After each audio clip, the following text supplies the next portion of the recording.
हर हर महादेव आप सबको। तो आज हम इस वीडियो में सुनेंगे वर्ष बारस की व्रत कथा। वर्ष बारस के दिन महिलाएं अपने पुत्र की लंबी आयु के लिए व्रत रखती हैं। इस दिन गाय माता और उसके बछड़े की पूजा की जाती है। ऐसे में वर्ष बारस के दिन पढ़े जाने वाली व्रत कथा इस प्रकार है। बहुत समय पहले गांव में एक साहूकार रहता था जिसके 7 बेटे थे। साहूकार ने गांव में एक तालाब का निर्माण करवाया, किंतु 12 वर्षों तक भी वे तालाब नहीं भरा। इस संदर्भ में साहूकार ने कुछ विद्वान पंडितों से सलाह लेना उचित समझा। साहूकार ने पंडितों से पूछा कि इतना समय होने के बाद भी मेरा तालाब क्यों नहीं भरा। तब पंडितों ने कहा, यदि तुम अपने बड़े बेटे या तुम्हारे बड़े पोते की बलि दोगे तो ही ये तालाब भरेगा। साहूकार ने पंडितों की बात मान ली और अपनी बड़ी बहू को पिहर भेज दिया। साहूकार की बड़ी बहू हर साल वर्ष बारस का व्रत रखकर वर्ष बारस की कथा सुनती थी। बड़ी बहू के पिहर जाते ही साहूकार ने वही किया जो उसे पंडितों ने कहा और अपने बड़े पोते की बलि चढ़ा दी।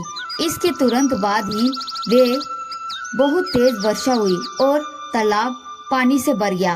तालाब को पानी से भरा देख साहूकार उसकी पूजा करने निकल पड़ा और उसे ऐसा करते देख बाकी सभी लोग भी उसके पीछे तालाब की पूजा करने के लिए जाने लगे।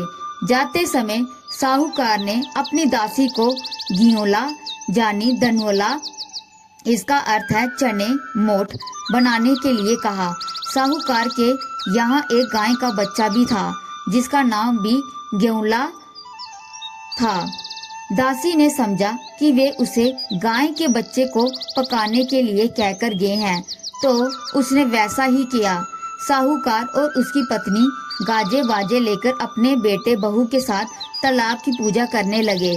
कुछ समय बाद जिस पोते की बलि दी गई थी वे गोबर से लिपटा हुआ मिला और कहने लगा कि वो भी तालाब में कूदेगा। उस बच्चे को देखकर साहूकार बहुत प्रसन्न हुआ और सोचने लगा कि गाय माता ने हमारी लाज रख ली, जिस कारण आज हमें हमारा पोता वापस मिल गया।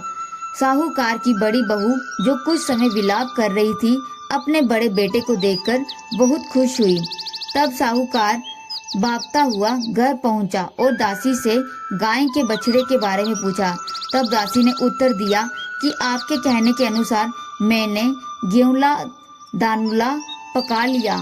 दासी की ये बात सुनकर साहूकार क्रोधित हो उठा और अपनी दासी से कहने लगा, अरे पापिन, ये तूने क्या अनर्थ कर दिया।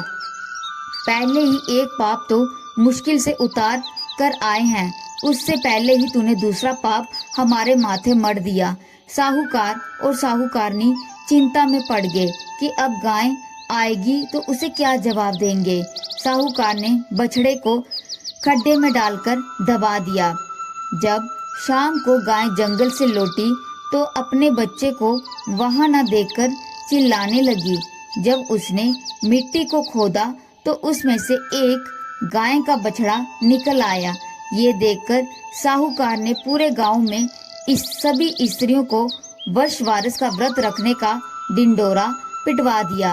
हे वर्ष बारस माता, जैसे साहूकार की बहू को दिया वैसे हमें सबको देना। वर्ष बारस की कहानी सुनने वाले को, वर्ष बारस की कथा कहने वाले को और सभी को देना। जय वर्ष बारस माता की। हर हर महादेव।